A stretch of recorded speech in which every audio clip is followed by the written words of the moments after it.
நண்பர்களே வணக்கம். இன்னைக்கு வந்து சன் நியூஸில் என்னன்னா, அந்த திராவிட முன்னேற்ற கழகத்தினுடைய வெற்றி கொண்டான் என்னன்னா, காங்கிரஸ் கட்சியில் தலைவர்கள் இல்லை, வாடகை தலைவர்களை இது பண்ணியாங்கன்னெல்லாம் காங்கிரஸ் கட்சியை ஏதோ 25 எம்எல்ஏக்கள், அதுக்கு அடிஷனலாக 3 எம்எல்ஏக்களை சிதம்பரம், மரியாதைக்குரிய சிதம்பரம் வந்து பேசுனதுனால கொடுத்தாங்க. ஏற்கனவே எங்களுக்கு தெரியும் இவங்க இதை விட்டு போயிடுவாங்க என்னெல்லாம் ஒரு மாதிரி உதாசீனப்படுத்தி பேசியிருக்காங்க. சரியா? இதை அதுவும் காங்கிரஸ் தலைவர்கள் இல்லைன்னு பேசியிருக்காங்க. கொஞ்சம் ரொம்ப தரக்குறைவாக பேசுங்க. நான் என்ன சொல்லேன்னா, தேசிய கட்சி காங்கிரஸ், மரியாதைக்குரிய உலகம் போற்றும் மகாத்மா காந்தி, நேரு, இந்திரா காந்தி, ராஜீவ் காந்தி, இப்போதைய ராகுல் காந்தி, ஒரு அரசு ஆட்சின்னு சொன்னால், இன்னும் சொன்னால் மரியாதைக்குரிய மன்மோகன் சிங், எக்கனாமிக்கு உலகத்திலேயே சிறந்த ஒரு தலைவனாக, எஜுகேஷன் கல்வி, சிதம்பரம், இவங்க எல்லாம் இளைஞர்களுக்கு இந்த இதில் எம்இ ஆனாலும் பிஇ ஆனாலும் பட்டதாரிகளை இந்த இந்தியாவில் காட்டி கொடுத்ததே காங்கிரஸ் கட்சி.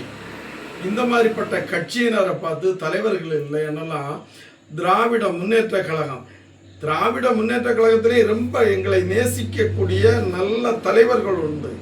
நாங்கள் அவங்களுக்கு மரியாதை கொடுக்கிறோம். இதையும் கடந்து காங்கிரஸ் கட்சியை உதாசீனமாக பேசிய வெற்றி கொண்டானை போன்ற திராவிட முன்னேற்ற கழகத்துக்கு எங்களுடைய காங்கிரஸ் கட்சியினுடைய சார்பில் குமரி மாவட்டத்திலிருந்து என்ன பேசியோன்னா, நீங்கள் எல்லாம் ஒரு வயிற்று பிழைப்புக்காக திராவிட முன்னேற்ற கழகத்தில் இருக்கக்கூடியது. உங்களால் சவால் விட்டு சொல்ல முடியுமா? நாங்கள் ஊழல் செய்யலை, நாங்கள் காசே வாங்கலை.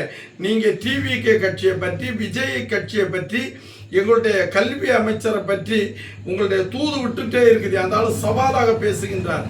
நாங்கள் யார்கிட்டையும் கரப்ஷன் பண்ண மாட்டோம், வாங்க மாட்டோம், காமராஜ் வழிவந்தவர்கள்னு எவ்வளோ துணிச்சலாக பேசியாங்க. உங்களால் இந்த திராவிட முன்னேற்ற கழகத்தால் சொல்ல முடியுமா? நாங்கள் போன ஆட்சியில் லஞ்சமே வாங்கல, தூய்மையானவர்கள், 100க்கு 100 தூய்மையானவர்கள் என்று திராவிட முன்னேற்ற கழகத்தால் சொல்ல முடியுமா? இல்லை உங்களுடைய சகோதரன் என்று சொல்லக்கூடிய அதிமுக சொல்ல முடியுமா? அதை சேலஞ்ச் பண்ணுவீங்களா?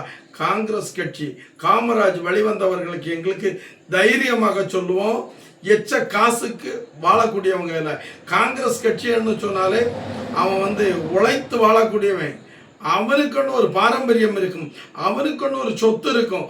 மக்களுக்காக ராகுல் காந்தி ஆனாலும் சரி, அன்னை இந்திரா காந்தி ஆனாலும் சரி, நேரு ஆனாலும் சரி, இந்த தேசத்திற்காக செலவிடுவதற்காக தான் காங்கிரஸ் கட்சி வந்திருக்கின்றது.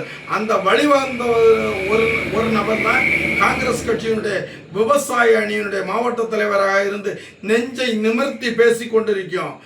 எவனானாலும் சரி, காங்கிரஸ் கட்சியை விமர்சிப்பீர்கள் என்று சொன்னால் வந்த இடம் தெரியாமல் உங்களை தாங்க. அது எங்களுடைய தலைவனே சொல்லியிருக்கேன். தற்போது தலைவன் மாணிக் தாக்கூர் அவர்கள் வந்த வழி தடம் தெரியாமல் அனுப்புவோம். எனவே அந்த வழி வந்த எண்ணத்தோடு பேசுகின்றோம். வாயடக்கத்தோடு திராவிட முன்னேற்ற கழகம் பேச வேண்டும். அடுத்த வீடியோவில் வருகின்றேன். நன்றி.